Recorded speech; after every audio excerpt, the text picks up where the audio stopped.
আসসালামু আলাইকুম সুপ্রিয় শিক্ষার্থীরা, কেমন আছো সবাই? আমি আছি তোমাদের সাথে ফাহমিদা সুলতানা মিম। আজ আমরা পড়ব তোমাদের সপ্তম শ্রেণীর বাংলাদেশ ও বিশ্ব পরিচয়। গত ক্লাসে আমরা বাংলাদেশের জলবায়ু সম্পর্কে, ওই যে প্রাকৃতিক দুর্যোগ সম্পর্কে, প্রাকৃতিক দুর্যোগ কী কী সেটা নিয়ে আলোচনা করেছি। তো আজকে আমরা আলোচনা করব প্রাকৃতিক দুর্যোগগুলো থেকে আমরা কিভাবে রক্ষা পেতে পারি, তার জন্য করণীয় কী। তো চলো আমরা দেখি আস্তে আস্তে আমরা কী করতে। দেখো, এখানে পাঠ 4-এ লেখা আছে জলবায়ু পরিবর্তনজনিত প্রভাব মোকাবেলায় করণীয়। অর্থাৎ তোমরা জলবায়ু পরিবর্তন মোকাবেলায় কী করলে তোমরা সেখান থেকে রক্ষা পেতে পারো কিছুটা হলেও। তো সেই বিষয় নিয়ে আজকে আমরা আলোচনা করব। তো দেখো, প্রথমে আছে জলবায়ু পরিবর্তনজনিত প্রভাব মোকাবেলায় করণীয়, অর্থাৎ কী করণীয় রয়েছে। তো প্রথমে আছে জলবায়ু পরিবর্তনজনিত প্রভাব বর্তমান বিশ্বে সবচেয়ে আলোচিত একটি বিষয়। অর্থাৎ জলবায়ু পরিবর্তন কিন্তু প্রতিনিয়তই হচ্ছে, এবং সেই প্রতিনিয়ত বর্তমান শুধু বাংলাদেশে নয়, সারা বিশ্বে কিন্তু প্রতিনিয়ত জলবায়ু পরিবর্তন হচ্ছে। তো এটা একটা আলোচিত বিষয়, এটা মুখ্য বিষয়। মুখ্য মনে হচ্ছে মূলত এটা হচ্ছে মূল বিষয় আর কি। এটাকে কেন্দ্র করে কি হয়, আলোচনা করা হয় সারা বিশ্বে। তো লেখা আছে উদ্বুদ্ধ পরিস্থিতি মোকাবেলায় জনগণ, সমাজ, রাষ্ট্র ও আন্তর্জাতিক সম্প্রদায়ের ভূমিকা রয়েছে। অর্থাৎ এটা মোকাবিলার জন্য শুধু দেশ নয়, দেশের জনগণ, সমাজ, তারপরে হচ্ছে রাষ্ট্র, বিভিন্ন ধরনের একটা দেশ, শুধু দেশ তো একটা নয়, অনেকগুলো দেশ। তো এই প্রত্যেকটা দেশের কী রয়ে এই প্রত্যেকটা দেশ, তারপর হচ্ছে আন্তর্জাতিক সম্প্রদায়, সকলের এটা মোকাবিলা কিভাবে করা যায় এবং এটা থেকে কীভাবে বাঁচা যায়, তো সেই বিষয়ে কী করে, মুখ্য ভূমিকা পালন করে। তো আমরা তো এর আগে পড়েছিলাম যে প্রাকৃতিক দুর্যোগগুলো কী কী। তো তোমাদের আশা করি ঠিকই মনে আছে যে প্রাকৃতিক দুর্যোগগুলো কী কী। তোমরা যদি চাও আমি আবার একটু রিক্যাপ করতে পারি যে প্রাকৃতিক দুর্যোগগুলো কী কী। এটা যদি তোমরা দেখো, আবার যদি একটু মনে করিয়ে দিই, আশা করি তোমাদের আরও ভালো হবে। তো চলো আমরা একটু উপরের দিকে আবার একটু যাই। আমরা একটু প্রাকৃতিক দুর্যোগটা একটু পড়ার চেষ্টা করি। একটু সংক্ষেপে তোমাদের সাথে আলোচনা করবো, যাতে তোমরা আমি যখন করণীয়গুলো কী তখন তোমরা আবার একটু মাথায় আবার সেট হয়ে যাবে। তো চল আমরা একটু আলোচনা করি, বেশি আমরা পড়বো না, যেহেতু আমরা পরে পড়েছি আগে। দেখো, প্রথমেই লেখা ছিল কি, ঘূর্ণিঝড় ও জলোচ্ছ্বাস। তো ঘূর্ণিঝড় জলোচ্ছ্বাস আমরা কী পড়েছি, এই ঘূর্ণিঝড়টা কী হয় যে হঠাৎ আসে এবং বাড়ি ঘর গাছপালা সব এলোমেলো করে দেয়, সেটা আমরা পড়েছিলাম। এবং এটা কি হয়, এটা শুধু বাংলাদেশের কিছু অঞ্চল, নিম্ন অঞ্চল, উচ্চ অঞ্চল, তো এক এলাকার পরিবর্তনগুলো এক রকম হয়, তো সেটা আমরা পড়েছিলাম। তারপর আমরা পড়েছিলাম বন্যা কিন্তু দেশে কম বেশি সব জায়গায় হয়। যখন অতিরিক্ত বৃষ্টিপাত হয় তখন কি হয়, যে নিচু এলাকাগুলো আছে সেগুলো কি হয়, বন্যায় তলিয়ে যায়, সেটা আমরা পড়েছিলাম। তো তারপর আছে কি, নদী ভাঙনটা হচ্ছে, যেহেতু বাংলাদেশের নদীগুলো বর্ষাকালে এলে যেহেতু নদীগুলো বন্যায়, যেহেতু সারা এলাকা প্লাবিত হয়ে যায়, বন্যায় ভরে যায় পানিতে, তো সেই ক্ষেত্রে কি হয়, বাংলাদেশের নদীগুলোর বাঁধ কিন্তু আঁকাবাঁকা। তো যার কারণে নদীগুলো যে পাড়গুলো আছে, যেখানে আমরা যে পাড়গুলো, তোমরা নিশ্চয়ই গ্রামে গিয়েছো বা বাংলাদেশের বিভিন্ন এলাকায় তোমরা দেখবে যে শহর অঞ্চলে কিছু এলাকা আছে, নদী আছে, তো সে যে পাড়গুলো আছে সেগুলো মাটিগুলো ভেঙে যখন নদীতে যখন পানিতে পড়ে যায়, তখন কি হয়, এই কি জানি বলে, ওই যে নদী ভাঙনে দেখা দেয়। আস্তে আস্তে কি হয়, নদীর যে পাড়গুলো, মাটিগুলো আস্তে আস্তে ভেঙে পানিতে পড়ে যায়। তখন কি হয়, পাড়গুলো একদম চিকন হয়ে যায় এবং আস্তে আস্তে ভাঙতে নদী ভাঙনে দেখা দেয়। ঠিক আছে, আমি তো বেশি পড়ছি না, কারণ তোমাদেরকে পড়িয়েছি এবং তোমরা আশা করি বুঝতে পেরেছো, জাস্ট মনে করে দেওয়ার জন্য একটু পড়া। দেখো, খরাটা আমরা কী কারণে পড়েছিলাম, যে খরা পড়েছিলাম যখন অতিরিক্ত বৃষ্টিপাত যখন হয় না, তখন কি হয়, তখন কৃষকের ফসল তো উৎপাদন হয় না, তখন মাটি ভাগ হয়ে যায়, খরা দেখা দেয়, মাটিতে ফাটল দেখা দেয়। এই ফাটলটা দেখা দেয় পানির নিচে, একটা ভূগর্ভস্থ আছে, এটা কারণ মাটির নিচে তো পানি থাকে, তো এটা যখন শুকিয়ে যায় তখন মাটি ফাটল দেখা দেয় এবং খরা দেখা দেয়। এটা কখন দেখা যায়, যখন অতিরিক্ত গরম থাকে তখন এটা কিন্তু দেখা দেয়। তারপর আমরা কী পড়েছি, শৈত্যপ্রবাহ শীত, অতিরিক্ত শীত যখন বেড়ে যায়, অতিরিক্ত শীতের যখন বেড়ে যায়, প্রবণতা যখন বেড়ে যায়, তখন কি হয়, শৈত্যপ্রবাহ দেখা দেয়। এটা এক এক অঞ্চলে এক এক রকম কী জানি বলে কম বেশি হয়, এটা তোমাদেরকে বুঝিয়েছে আগেই। তারপরে আছে দেখো টর্নেডো তোমাকে আগেই বুঝেছি, এটা হচ্ছে এরকম একটা জিনিস যে নিচ থেকে আস্তে আস্তে উপরে উঠে একদম সারাটা জায়গা মানে শুরু হবে অল্প দিয়ে, একদম মানে অল্পতে একবার সারা জায়গা একবার টসটস করে দেয়, এরকম অবস্থা আর কি। তো তারপর আমরা পড়েছি কালবৈশাখী মানে কিছুটা টর্নেডোর মতোই হঠাৎ করে আসে এবং সারা জায়গা মানে তছনছ করে দেয়। আর এটা মূলত কালবৈশাখীর ঝড়টা মূলত হয় কখন? গ্রীষ্মকালে মানে অতিরিক্ত গরমকালে যখন পড়ে তখন।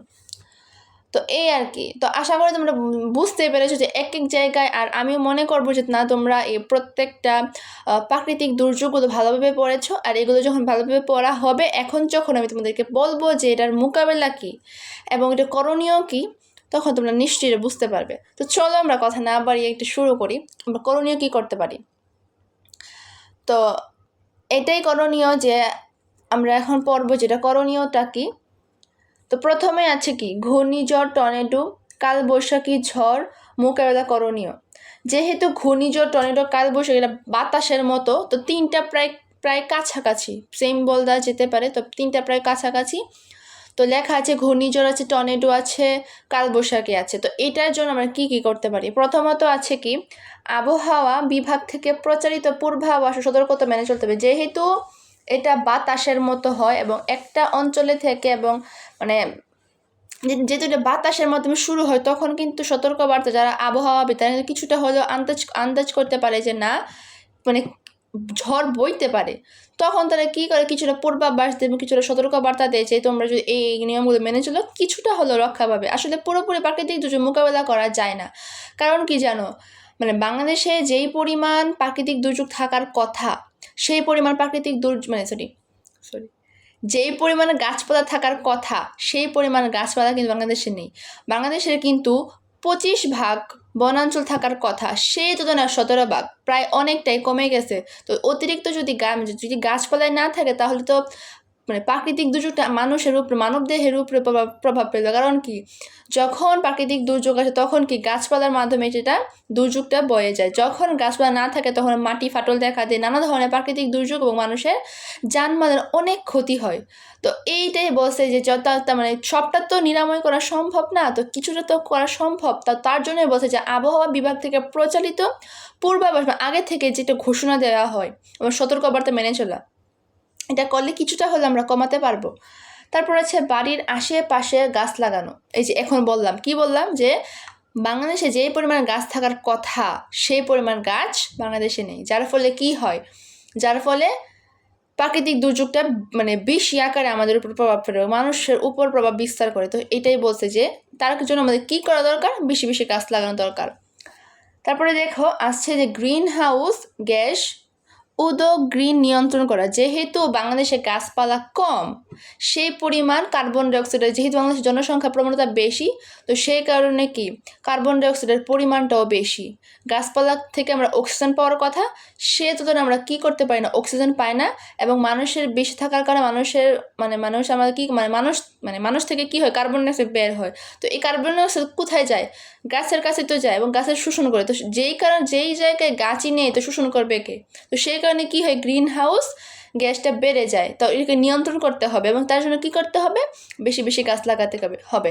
তো আশা করি তোমরা বুঝতে পেরেছো যে ঘূর্ণিঝড়, টর্নেডো, কালবৈশাখী ঝড় মোকাবেলা তোমার কী করতে হবে।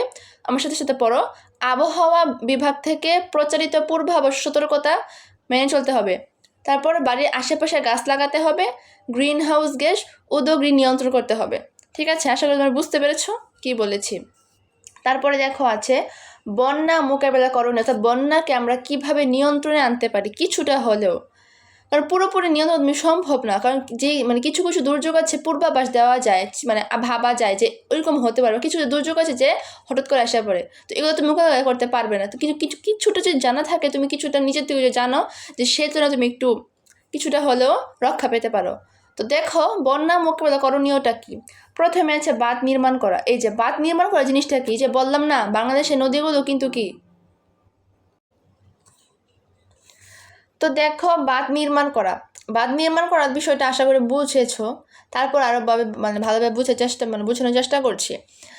বাঁধ নির্মাণ জিনিসটা কি জানো, বাঁধ নির্মাণ হচ্ছে যে নদীর বাংলাদেশে কিন্তু আমরা প্রথমেই যখন আমরা দুর্যোগগুলো সম্পর্কে পড়েছি তখন আমরা বুঝেছি যে দুর্যোগগুলো হচ্ছে বাংলাদেশের নদীগুলো হচ্ছে কি, নদীগুলো হচ্ছে আঁকাবাঁকা, ঠিক আছে। তো আঁকাবাঁকা হওয়ার কারণে কি হয়, নদীর যে পাড়গুলো অতিরিক্ত বন্যার কারণে কি হয়, নদীর পাড়গুলো ভেঙে যায়। তো সেই কারণ হিসাব করতে গেলে আমরা বলবো যে বাঁধ নির্মাণ করতে হবে, কারণ নদীর পাড়টা মোটা করতে হবে, ঠিক আছে। তারপরে ঘর বাড়ি উঁচু ভিটা করতে হবে, ঘর বাড়ি ভিটা উঁচু করতে হবে, যেহেতু বাংলাদেশে নিম্ন অঞ্চল আছে উচ্চ অঞ্চল আছে, তো নিম্ন অঞ্চলের জন্য খুবই ভয়াবহ। তো সেই ব্যাপারে আমাদের সতর্কতা থাকতে হবে, কারণ ঘর বাড়ি উঁচু করতে হবে, কারণ নিচু এলাকার এমনিতে বন্যা কি করে প্রভাবিত হয় এবং বন্যার সম্মুখীন হয় এবং তাদের জীবন মাল যা কিছু আছে সব তাদের নিঃস্ব হয়ে যায়। তো সেই ব্যাপারে আমাদের কি করতে হবে, এই নদী ঘর বাড়ি উঁচু ভিটা করতে হবে। তারপর আছে নদী খননের ব্যবস্থা করা, যেহেতু বাংলাদেশে নদীগুলোর গভীরতা খুবই কম, কিছু কিছু সব নদী না, কিছু কিছু নদী আছে নদীগুলোর গভীরতা কম, তো যার ফলে কি হয়, যখন অল্প বৃষ্টিপাত হয় তখন ঘর বাড়ি সহ সারা এলাকা বন্যায় প্লাবিত হয়ে যায়, ফলে মানুষের জানমালের নানা ক্ষতি হয়, গবাদি পশুর ক্ষতি হয়, অনেক সময় মানুষ মারাও যায়। তো সেই ব্যাপারে আমাদের কি করতে হবে, নদী খননের ব্যবস্থাটা জোরদার গ্রহণ করতে হবে। তারপরে দেখো, ভারতের সাথে অভিন্ন নদীগুলোর পানির হিস্সা ও ব্যবস্থাপনা বিষয়ে শক্ত ব্যবস্থা নেওয়া, অর্থাৎ ভারতে যখন অতিরিক্ত বন্যা হয় তখন তারা কি হয়, পানি যে বাঁধগুলো ছেড়ে দেয়, কারণ বাংলাদেশের সাথে কিন্তু নদীগুলো কানেকশন আছে। তখন কি হয়, বাংলাদেশে যে নদীগুলো ওই ভারতের যেই পানিটা যে বাটে ছেড়ে দেয় এবং বাংলাদেশের নদীগুলো দুটো কানেকশন হয়ে কি হয়, অতিরিক্ত বন্যার সৃষ্টি হয়। তো সেই ব্যাপারে আমাদেরকে জোরদার ব্যবস্থা গ্রহণ করতে হবে। আশা করি বন্যা জিনিসটা কি তোমরা বুঝেছো। তারপর আছে কি খরা। তো তোমাদেরকে আমি ফার্স্টেই বলেছি যে খরা বিষয়টা কি, খরা হচ্ছে যখন অতিরিক্ত গরম পড়ে এবং অতিরিক্ত গরম পড়ার কারণে কি হয়, খরা দেখা দেয় এবং তার কারণ হচ্ছে গাছপালা কেটে ফেলা। তো তা করা অবশ্যই যাবে না। তো দেখো লিখেছে যে পর্যাপ্ত বনায়ন করা, বনায়ন মানে হচ্ছে গাছপালা লাগানো। বাংলাদেশে কিন্তু 25% বনায়ন থাকা দরকার, সেজন্য আছে 17%, আরও কমে গেছে। এখন আমরা বইয়ে পড়ছি 17%, কিন্তু দেখো গিয়ে আরও অনেক কমে গেছে। তো যার ফলে কি হয়, এই খরা দেখা দেয়। তারপরে নিচে দেখো আছে ভূগর্ভস্থ পানির স্তর পরীক্ষা করে মাটির নিচে থেকে পানি উত্তোলন বন্ধ করতে হবে, কারণ আমরা অপ্রয়োজনে মাটির নিচ থেকে পানি উত্তোলন করব না, ঠিক আছে। পানি উত্তোলন করব না, কারণ কি, যদি আমরা মাটির নিচ থেকে পানি উত্তোলন করি তখন গাছপালা কি শোষণ করবে, তাদের তো শোষণ করার ক্ষমতা অবশ্যই দরকার আছে, এবং কারণ তারা যদি পানি শোষণ না করে তাহলে তারা গাছটা বের উঠবে কীভাবে। আর বাংলাদেশে তো মনে করো যে গাছপালা কেটে ফেলে একদম অবস্থা পুরো একদম খারাপ করে ফেলেছে, যার ফলে কি হয়, এই খরা দেখা দেয়। এই খরাটা কিন্তু ফসল উৎপাদন থেকে শুরু করে গবাদি পশুর খাবার থেকে শুরু করে মারাত্মক ধরনের ক্ষতিকর, এটার কোনো বিকল্প নেই, এতটা ক্ষতিকর আমাদের জীবনে প্রভাব ফেলে। তো এই অযথা আমরা কি করবো না, মাটির নিচ থেকে আমরা পানি উত্তোলন তুলবো না। তারপরে আমরা কি করব, পর্যাপ্ত বনায়ন করবো, তা গাছপালা লাগাবো, ঠিক আছে। তারপরে দেখো নদী ভাঙন। তো নদী ভাঙনের একটা পড়ায় আমরা ভালোভাবে পড়ার চেষ্টা করব যে নদীর পাড়ে গাছ লাগানো। দেখো লিখেছে নদীর পাড়ে গাছ লাগানো। তো নদীর পাড়ে গাছ লাগানোর ফলে কি ঘটে, নদীর ফলে পাড়ে গাছ লাগানোর ফলে নদীর পাড়টাকে শক্ত রাখে, কারণ মাটির শিকড় গাছের শিকড়টা মাটিকে আঁকড়ে ধরে রাখে। তো আঁকড়ে ধরার ফলে যখন বন্যা হয় তখন শিকড়টার মাধ্যমে কি হয়, বাধাটা রক্ষা পায়, অর্থাৎ নদীর ভাঙনটা কমে আসে, কিছুটা হলেও কি হয়, কমে আসে। তো এটাই বলছে আর কি, যে নদীর পাড়ে গাছ লাগাতে হবে বা গাছ লাগানো দরকার, আমরা অবশ্যই গাছ লাগাবো। নদীর পাড় সংরক্ষণ করা। তো আমরা সংরক্ষণ করবো কীভাবে, যদি আমরা নদীর পাড়ে গাছ লাগাই তখন কি হয়, মাটি সেগুলো আঁকড়ে ধরে রাখে, তখন আমাদের নদীর পাড়টা সংরক্ষণ করা সম্ভব হবে। কিন্তু তাছাড়াও আমরা ব্যক্তিগতভাবে কি করব, গাছ লাগানো ছাড়াও আমরা নদীর পাড়টাকে অর্থাৎ মাটিটাকে কি করতে হবে, আরও গভীরভাবে খনন করতে হবে। তো খনন করলে কি হবে, মাটির গভীরতার কারণে নিচু অঞ্চলের মানুষ কিছুটা হলেও রক্ষা পাবে। তো এই জন্যই বলছে যে নিয়মিত নদী খননের ব্যবস্থা করতে হবে, কারণ নদীর গভীরতা যখন বেশি থাকে তখন বৃষ্টিপাত হলেও কি হবে না, নিম্নাঞ্চলের মানুষের ক্ষতি হলেও এতটা ক্ষতি হয় যতটা ক্ষতি তাদের জীবনমাল বা জানটাও যেতে পারে, এরকম ক্ষতি হবে না। তো আমরা নিশ্চয়ই এই বিষয়গুলো বুঝতে পেরেছি যে বিষয়টা কি। তো তোমরা যদি খেয়াল করো যে ঘূর্ণিঝড়, টর্নেডো, কালবৈশাখী, তারপর হচ্ছে বন্যা আছে, খরা আছে, নদী ভাঙন, এই বিষয়গুলো প্রত্যেকটা কিন্তু একটা কমন একটা বিষয় আছে, একটা হচ্ছে গাছ লাগানো, একটা হচ্ছে নদী খনন করা। তো এই দুইটা কিন্তু কমন। হ্যাঁ, তোমরা এই 4 নাম্বার, এটা কিন্তু 4 নাম্বারের জন্য খুবই খুবই গুরুত্বপূর্ণ। তো তোমরা এটা ভালোভাবে পড়ার চেষ্টা করবে, কারণ তুমি যখন পয়েন্ট আকারে লিখবে তখন শিক্ষকরা অল্পতেই খুবই খুশি হয়ে যাবে এবং বুঝার চেষ্টা করবে যে না, সে বুঝতে পেরেছে খুব সহজে। তো আশা করি তোমরা বিষয়টা খুবই ভালোভাবে খেয়াল রাখবে, কারণ বেশিরভাগই কিন্তু ওই যে সেম ক্যাটাগরির, তো তোমরা ভালোভাবে বোঝার চেষ্টা করবে। তো দেখো আমরা এখন নিচে যাই, নিচে কি আছে। তো এখানে আছে দেখো আর্থ সামাজিক ক্ষেত্রে জলবায়ু পরিবর্তনের প্রভাব। কী কী কারণে জলবায়ু পরিবর্তনের প্রভাব পড়তে, আর্থ মানে হচ্ছে মানে অর্থনৈতিক আর কি, সামাজিক, সমাজে অর্থনৈতিক কী কী প্রভাব পড়তে পারে মানে জলবায়ুর প্রভাবটা। দেখো কৃষি, শিল্প, স্বাস্থ্য, সামাজিক প্রবৃত্তি জলবায়ু পরিবর্তনের প্রভাব বাংলাদেশে বিশ্বের ঝুঁকিপূর্ণ দেশ হিসেবে বিবেচিত। কী কী? কৃষি, শিল্প, স্বাস্থ্য, সামাজিক প্রভাব প্রবৃত্তি ক্ষেত্রে জলবায়ু পরিবর্তনের প্রভাব বাংলাদেশে বিশ্বের ঝুঁকিপূর্ণ দেশ হিসেবে কি বিবেচিত হয়েছে। তো বাংলাদেশটা কিন্তু এমনিতেই দরিদ্র দেশ, আবার হচ্ছে কি ঝুঁকিপূর্ণ এলাকা। একটা হাসির কথা কি জানো, বাংলাদেশে যতই মানুষে বলুক না কেন যে গরিব দেশ, এটা কিন্তু মানে অবিশ্বাস্য। কারণ কি, তুমি যখন দেখবে, যখন তুমি মার্কেটে যাবে, তখন কিন্তু দেখবে যে এত পরিমাণ মানুষ, কি বলবো, মানে বাংলাদেশ নাকি গরিব দেশ, এটা কোনো কথা? যেটাই হোক, তো আমরা তো পড়তে হবে, পড়ার জিনিস পড়তে হবে, কিন্তু আসলে কিন্তু বাংলাদেশ গরিব দেশ না। বাংলাদেশে যথেষ্ট আছে, কিন্তু সেই তুলনায় মানে যেই তুলনায় বাংলাদেশে মানে বিষয়গুলো কাজে লাগানোর মতো মানুষ নেই আর কি, দক্ষ মানুষ নেই। কিন্তু বাংলাদেশে যদি গরিব বলা হয় না, ভুল বলা হবে, কিন্তু আমাদেরকে শেখানো হচ্ছে গরিব দেশ। যাই হোক, আমরা বেশি দূর যাবো না, আমরা এটাই পড়ার চেষ্টা করি। দেখো বাংলাদেশ হচ্ছে বিশ্বের ঝুঁকিপূর্ণ এবং দেশ হিসেবে বিবেচিত। জলবায়ু পরিবর্তনের ফলে বাংলাদেশে আর্থসামাজিক যে সকল ক্ষেত্রে প্রভাব লক্ষ্য করে সেগুলো, অর্থাৎ কোন কোন ক্ষেত্রে বা কোন কোন অর্থনৈতিক ক্ষেত্রে বাংলাদেশে প্রভাব পড়তে পারে, জলবায়ু পরিবর্তনটা প্রভাব বিস্তার করতে পারে। তো প্রথমে আছে কৃষি। জলবায়ু পরিবর্তনের সাথে ফসলের ব্যাপক ক্ষতি হয়। জলবায়ু পরিবর্তনের কারণে কী হয়? ফসলের ক্ষতি হয়। অধিক তাপমাত্রা ও বৃষ্টিপাতের জন্য দেশ আশানুরূপ ফসল ফলানো সম্ভব হয় না। দেখো কোনো কিছুই কিন্তু অতিরিক্ত ভালো না। অতিরিক্ত বৃষ্টিপাত হলেও সমস্যা, আবার তাপমাত্রা থাকলে সমস্যা। অতিরিক্ত তাপমাত্রা থাকার কারণে কী হবে? খরা দেখা দিবে। আবার অতিরিক্ত বৃষ্টিপাত হওয়ার কারণে কী হবে? বন্যা দেখা দিবে। তো কোনো কিছু ভালো না, সব কিছু একটা ভারসাম্য রক্ষা করা পালনীয় বা আবশ্যিক। কিছু এলাকা বর্ষা মৌসুমে আগাম বন্যার কারণে এমনকি গভীর পানিতে উৎপাদন ধানের আবাদও ক্ষতিগ্রস্ত হতে পারে। যখন তুমি দেখবে যে অতিরিক্ত বন্যা হচ্ছে, তখন কি হয়? তখন ফসল ফলানো সম্ভব হয় না, এবং ফসল কিন্তু পানির নিচে চলে যায়। তখন এগুলো পচে এবং নষ্ট হয়ে যায় এবং নানা ধরনের ক্ষতি হয়, এবং আমাদের অর্থনৈতিক ক্ষেত্রে মানে একদম অনেক ক্ষতি সাধন করে। ঠিক আছে, দেখো তারপরে আছে ফলে আউশ ধান ও পাট চাষের উপযোগী জমির পরিমাণ হ্রাস পায়, কারণ অতিরিক্ত কোনো কিছু ভালো না। যার কারণে কী হয়, যখন অতিরিক্ত বৃষ্টিপাত হয় তখন ফসলগুলো নষ্ট হয়ে যায় এবং আমাদের মানে ফসলের নানা ধরনের ক্ষতি হয়। ফলে কি হয়, অর্থনৈতিক কিন্তু যে মুদ্রাস্ফীতি মানে কি তোমরা জানো? তোমরা যখন একটু বড় ক্লাস হলো তখন তোমরা বুঝতে পারো মুদ্রাস্ফীতি হচ্ছে একটা, তোমাদেরকে আমি একটু বোঝার চেষ্টা করি।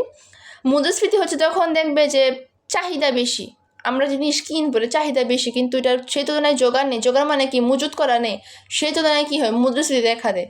তো এটা কিন্তু আমাদের মানে মানব জাতির জন্য খুবই একটা হুমকির কারণ হয়ে দাঁড়ায়, কারণ আমাদের সবার কিন্তু অর্থনৈতিক অবস্থা কিন্তু সমান না।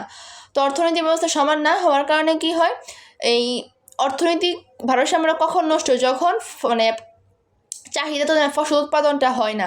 তো এইটা কখন হয়? যখন অতিরিক্ত তাপমাত্রা বেড়ে যায় বা অতিরিক্ত বন্যা দেখা যায়, তখনই কিন্তু এই মুদ্রাস্ফীতির প্রভাবটা লক্ষ্য করা যায়। তোমরা যদি কখনো বাজারে গিয়ে থাকো, তখন তোমরা বুঝতে পারবে যে বিষয়টা কেমন। আসলে তোমরা তোমাদের মা বাবাকে জিজ্ঞাসা করো যে মুদ্রাস্ফীতি কী, কখন বাড়ে, তখন তোমাদেরকে ওনারা তোমাদেরকে বুঝাবে। তো এটাই আর কি, যে যখন আমরা যে তুলনায় আমাদের চাহিদা, ওই তুলনায় যখন মানে আমরা যখন ফসল পাই না বা উৎপাদন বা আমাদের প্রয়োজনীয় পাই না, তখন কি হয়? এই সমস্যাটা দেখা দেয়। এই সমস্যা তখনই দেখা দেয় যখন তাপমাত্রা ও বৃষ্টিপাতের পরিমাণটা বেড়ে যায়। কোনো কিছু অতিরিক্ত ভালো না, যেই কোনো ক্ষেত্রে। আশা করি বুঝতে পেরেছো কৃষি জিনিসটা কি। এখন দেখো মৎস্য সম্পদ। জলবায়ু পরিবর্তনের ফলে বাংলাদেশের মৎস্য 3 দিক থেকে ক্ষতির সম্মুখীন হয়। কয় দিক থেকে? এটা কিন্তু জ্ঞানমূলক আসতে পারে। কয় দিক থেকে? 3 দিক থেকে। প্রথম হচ্ছে লবণাক্ত, বন্যা ও উপকূলীয় জলোচ্ছ্বাস। এই 3টা কারণে কি হয়? ক্ষতির সম্মুখীন হয় মৎস্য চাষ। কারণ দেখো লিখেছি যে লবণাক্ত বৃদ্ধির কারণে স্বাদু পানির মৎস্য কমে যায়। স্বাদু মানে হচ্ছে লবণাক্ত পানি, যেটা বলে, ঠিক আছে? বন্যার কারণে নদীর পুকুর বা উপচে পানি জলবসতি প্রবেশ করে মাছের বসবাসের স্থান ক্ষতিগ্রস্ত হয়। যখন অতিরিক্ত বন্যা হয় তখন কিন্তু নদীতে পানি তো উপচে পড়ে তখন কিন্তু দেখবে যে মাছগুলো ছড়িয়ে ছিটিয়ে কোথায় যে হারিয়ে গেছে, তখন অনেক বড় ক্ষতি হয়ে যায় যারা চাষ করে। উপকূলে জলোচ্ছ্বাস দেশের অভ্যন্তরে নদীসমূহে লবণাক্ত বৃদ্ধি করে। যখন অতিরিক্ত মানে জলোচ্ছ্বাস দেখায় তখন কি হয়, যে সমুদ্রের যে পৃষ্ঠে যে লবণাক্ত পানিগুলো সেগুলো মানে নর্মাল যে নদীগুলো সেগুলোর সাথে মিশে যায় এবং নানা ধরনের ক্ষতিগ্রস্ত হয়। তো এভাবে নানাভাবে কি হয়, অর্থাৎ তিনভাবে কি হয়, জলবায়ু পরিবর্তনের কারণে ক্ষতিগ্রস্ত হয়। ঠিক আছে, তারপর আছে কি দেখো, স্বাস্থ্য। জলবায়ু পরিবর্তনের উপকূলীয় নিম্নাঞ্চল ক্রমবর্ধমান বন্যার কারণে স্বাস্থ্যসম্মত প্রণালী ব্যবস্থা অচল হয়ে পড়ে। অর্থাৎ প্রণালী মানে হচ্ছে আমরা কিছু কিছু অঞ্চল আছে দেখবে বাহিরে কিন্তু মানে বাথরুম থাকে, টয়লেট যেটাকে বলে টয়লেট থাকে। তো কিছু কিছু অঞ্চল আছে যারা নিম্ন অঞ্চল বা প্রত্যন্ত গ্রাম, সেখানে তারা কিন্তু মানে টয়লেট কিন্তু বাইরে থাকে।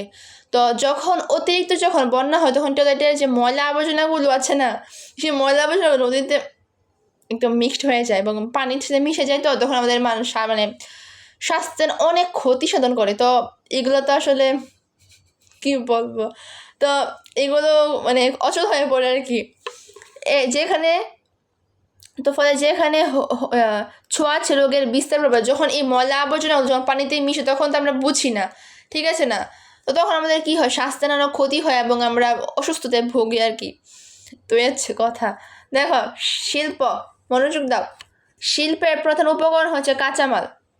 শিল্পের প্রধান উপকরণ কি? কাঁচামাল। এটা একটি জ্ঞানমূলক আসতে পারে। দেখো, জলবায়ু পরিবর্তনের প্রভাবে দেশের বিভিন্ন স্থানে কৃষিজ পণ্য ক্ষতিগ্রস্ত, যার ফলে শিল্প উৎপাদন অব্যাহত থাকে।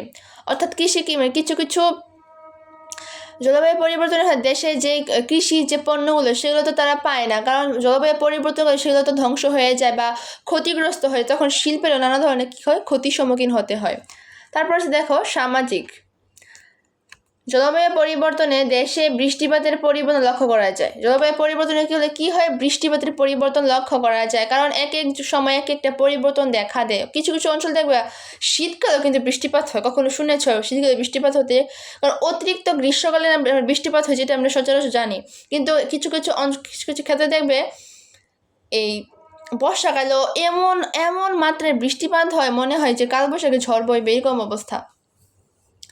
স্বল্প সময়ে অধিক পরিমাণ বৃষ্টিপাত সংঘটিত হওয়ার জন্য বন্যা ও নদী ভাঙনের প্রবণতা কি হয়, বৃদ্ধি পায়। নদী ও গ্রামের উদ্যান্তর সংখ্যা বাড়ে এবং সামাজিক শৃঙ্খলা বিঘ্নিত। অর্থাৎ সামাজিক নগর গ্রামে যেই অতিরিক্ত জনসংখ্যাগুলো, এগুলো কি হয়, এগুলো বেড়ে যায় এবং সামাজিক শৃঙ্খলা অর্থাৎ সামাজিক যে নিয়মগুলো সেগুলো হচ্ছে মানে বিঘ্নিত, মানে কি নষ্ট হয়ে যায়, ব্যাঘাত ঘটে আর কি। তো এগুলো হচ্ছে আর্থসামাজিক, কি কি ক্ষেত্রে আমরা পড়েছি, কৃষি, মৎস্য সম্পদ, স্বাস্থ্য, শিক্ষা, সামাজিক। তো এই কারণগুলো এটা কিন্তু মনে করে 4 নম্বরের জন্য, মানে তোমাদেরকে আমি শুরুতে বলেছি যে এই অধ্যায়ে বেশি কিছু নেই। প্রথমে আছে মানে জলবায়ু পরিবর্তনের প্রধান কারণ, প্রথমে পড়েছি যে কার্বন ডাইঅক্সাইডের পরিমাণ, তারপরে আমরা বিভিন্ন প্রাকৃতিক দুর্যোগ সম্পর্কে আলোচনা করেছি, তারপর প্রাকৃতিক দুর্যোগে যে করণীয় যে প্রাকৃতিক দুর্যোগ নিয়ে যে আলোচনা করেছি এগুলো 3 নাম্বারের জন্য আসতে পারে সৃজনশীলে, আর 4 নাম্বারের জন্য হচ্ছে করণীয় কি, আর এখন যে বললাম যে জলবায়ু পরিবর্তনের প্রভাবটা কি, এগুলো কিন্তু খুবই গুরুত্বপূর্ণ। তোমরা এগুলো মানে স্কিপ করবে না। আর এই পার্টটা অনেক সোজা, যদি তোমরা খেয়াল করো প্রায় দুর্যোগগুলো যে করণীয়গুলো এবং মানে কারণগুলো এবং যে প্রাকৃতিক দুর্যোগগুলো সবগুলো কিন্তু সেম। ওই যে ঘূর্ণিঝড়, টর্নেডো, জলোচ্ছ্বাস, সেগুলো কিন্তু প্রায় সেম। বন্যা একটু আলাদা, তারপর খরা, নদী ভাঙন, এগুলো কিন্তু কিছুটা প্রায় সেম আকৃতি, ঠিক আছে। তো তোমরা এগুলো ভালোভাবে পড়লে, একবার পড়লে ইনশাল্লাহ পেরে যাবে। তো আশা করি তোমরা বুঝতে পেরেছ যতটুকু পড়িয়েছে। আজকে আমরা এই পার্টটা শেষ করলাম। যদি তোমাদের কোনো বিষয় জানার থাকে এবং বুঝতে অসুবিধা হয়, আমি তো তোমাদের সাথে আছি, আমাকে অবশ্যই কমেন্ট করে জানাবে যে তোমরা এই জায়গাটা বুঝতে পারোনি, আমি তোমাদেরকে আবার সেই জায়গাটা বোঝানোর যথেষ্ট পরিমাণ যথাসাধ্য চেষ্টা করব। তো আজকের ক্লাসটা এই পর্যন্ত। না দাঁড়াও, দেখো অনুশীলনী আছে কিন্তু, দেখছো তোমরা অনুশীলনীর জন্য পাঠটা পড়ো সবটা। আশা করি তোমরা গত ক্লাসে যে আমাদেরকে পড়িয়েছি বুঝতে পেরেছো। আজকে যদি এটা আবার পড়ো ইনশাল্লাহ বুঝতে পারবে। দেখো, অনুশীলনী আছে, তারপর আছে সৃজনশীল। তো এগুলো পাঠটা পড়ে এগুলো সলভ করার চেষ্টা করবে, আর না বুঝলে আমাকে কমেন্ট করে জানাবে, আমি তোমাকে বোঝানোর চেষ্টা করব। তো আজকের ক্লাসটা আমরা এই পর্যন্ত রাখছি। তো ততক্ষণ পর্যন্ত ভালো থাকো, সুস্থ থাকো। আল্লাহ হাফেজ।